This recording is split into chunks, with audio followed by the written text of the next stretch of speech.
इस दुल्हन का चेहरा देखकर लड़के के साथ घर वालों के भी होश उड़ जाते हैं, क्योंकि ये लड़की उसकी पत्नी नहीं बल्कि कोई और थी। दीपक उससे पूछता है कि तुम कौन हो और यहाँ कैसे आई, तो लड़की बताती है कि ट्रेन से उतरकर वह गलती से उसके साथ आ गई। दरअसल दीपक जब अपनी पत्नी को घर लेकर आ रहा था तो उसी ट्रेन में दो और दुल्हन अपना घूंघट नीचे किए बैठी थी। दिन भर की थकान से सब लोग गहरी नींद में सो जाते हैं। स्टेशन आने पर दीपक अपनी पत्नी को लेकर जल्दी से ट्रेन से उतरता है। उसे नहीं पता था कि जिसे वह साथ ला रहा है वो उसकी नहीं किसी और की पत्नी है, पर यह लड़की जानती थी कि वो उसका पति नहीं है, फिर भी वह उसके साथ चली जाती है। उधर फूल दीपक को किसी दूसरे स्टेशन पर इधर उधर ढूंढ रही थी, लेकिन वो उसे कहीं दिखाई नहीं देता। एक अकेली को देखकर वह लड़का जिसकी पत्नी दीपक के साथ चली आई थी उसका फायदा उठाने की कोशिश करता है, लेकिन फूल समझ जाती है और मना करके वहां से चली जाती है। उधर दीपक मूर्ति स्टेशन पर अपनी पत्नी को ढूंढने जाता है, जबकि वह तो किसी दूसरे स्टेशन पर थी। पूरी रात स्टेशन के टॉयलेट में बिताने के बाद फूल बाहर आती है तो एक लड़का मदद के लिए उसे स्टेशन मास्टर के पास ले जाता है, लेकिन उसे तो अपनी ससुराल के बारे में कुछ पता ही नहीं था। अपनी गुम हुई पत्नी की रिपोर्ट लिखाने दीपक थाने में इंस्पेक्टर के पास जाकर अपनी सारी कहानी बताता है। इंस्पेक्टर दीपक की पत्नी का फोटो मांगता है। फोटो देखकर इंस्पेक्टर के मुंह से वाह निकल जाता है, क्योंकि इकलौते फोटो में भी उसका चेहरा घूंघट के नीचे छिपा था। फूल को ढूंढने की बात कहकर इंस्पेक्टर उन सबको घर भेज देता है। दीपक घर आकर देखता है कि जिस पुष्पा को वह अपने साथ लाया था वह तो घर से भाग चुकी है। इतना सुनकर दीपक का दिमाग चकरा जाता है, क्योंकि 2 दिन में वह 2 लड़कियों को खो चुका था। उधर फूल स्टेशन पर टी स्टॉल चलाने वाली एक महिला के पास थी, लेकिन समस्या यह थी कि उसे अपनी ससुराल के बारे में कुछ पता ही नहीं था और बिना पति के उसे अपने मायके जाना नहीं था। उधर पुष्पा घर वापस आ जाती है। वह उनसे मंदिर जाने की बात बताती है, लेकिन अंदर जाकर वह बैग से दीपक का राशन कार्ड निकालकर अलमारी में रखने लगती है। ऐसा लग रहा था जैसे वह उनसे कुछ छुपा रही हो, और वैसे भी उसने दीपक के घर वालों को अपना नाम गलत बताया था, क्योंकि उसके हाथ पर पहले से जया लिखा हुआ था। अगले दिन दीपक उसे अपने साथ पुलिस स्टेशन लेकर जाता है। वहाँ पुष्पा इंस्पेक्टर के सामने झूठ बोल देती है कि उसे अपने ससुराल के बारे में कुछ नहीं पता। फिर इंस्पेक्टर जब उसके हाथ पर लिखा उसका नाम देखना चाहता है तो उसने उसे भी बदलकर श्रेया कर दिया था।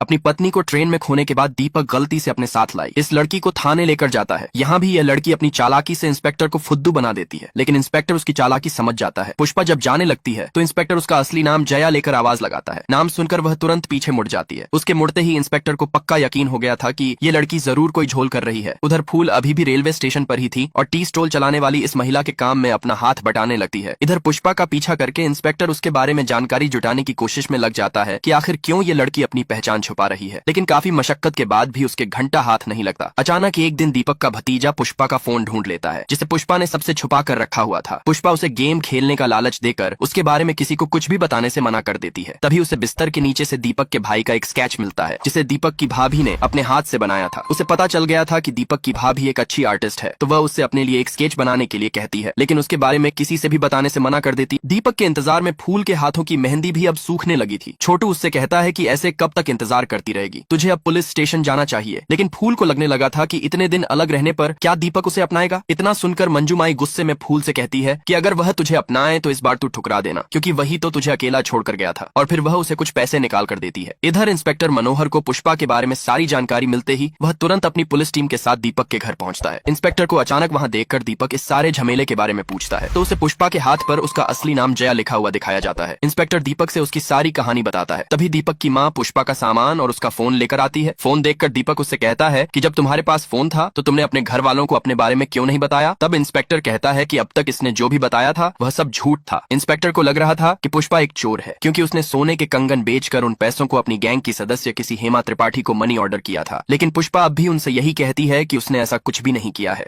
दीपक को जब पता चलता है कि पुष्पा अब तक एक मनगढ़ंत कहानी बताकर उनके साथ रह रही थी तो वह भी इमोशनल हो जाता है, क्योंकि फूल के गुम होने पर वह खुद को ही दोषी मान रहा था। उसे पुष्पा पर गुस्सा भी आ रहा था, क्योंकि ये सब उसी की वजह से हुआ था। पुष्पा दीपक से अपनी सच्चाई बताने की कोशिश करती है, लेकिन कोई उसकी एक नहीं सुनता और फिर इंस्पेक्टर उसे थाने ले जाता है। कुछ देर बाद दीपक का फ्रेंड आकर बताता है कि पुष्पा ने कुछ नहीं किया, बल्कि वह तो खुद फूल को ढूंढने का प्रयास कर रही थी। और वह दीपक को एक पोस्टर दिखाता है जिस पर फूल का फोटो और दीपक का एड्रेस लिखा हुआ था। दीपक फूल के फोटो के बारे में पूछता है तो उसकी भाभी कहती है कि इसे तो एक बार पुष्पा ने मुझसे बनवाया था। दरअसल पुष्पा ने इस पोस्टर को दीपक के इस फ्रेंड से तैयार कराने के बाद उसे हर जगह लगाने के लिए कहा था। इधर रेलवे स्टेशन पर एक आदमी वैसा ही एक पोस्टर मंजू माई के पास लेकर आता है। उस पर अपना फोटो और एड्रेस देखकर फूल खुशी से पागल हो जाती, क्योंकि अब तक उसे अपने ससुराल गांव का नाम ही याद नहीं था। सब लोग स्टेशन मास्टर के पास जाकर उस नंबर पर फोन कराते हैं, लेकिन उधर से कोई रिस्पॉन्स नहीं मिलता। स्टेशन मास्टर बताता है कि प्लेटफॉर्म पर खड़ी ट्रेन थोड़ी देर में मूर्ति स्टेशन के लिए जाने वाली है, जहाँ से फूल अपनी ससुराल पहुंच सकेगी। सब लोग नम आंखों से फूल को विदा करते हैं। अब आगे क्या होगा जानने के लिए कमेंट में नेक्स्ट पार्ट लिखना ना भूलें।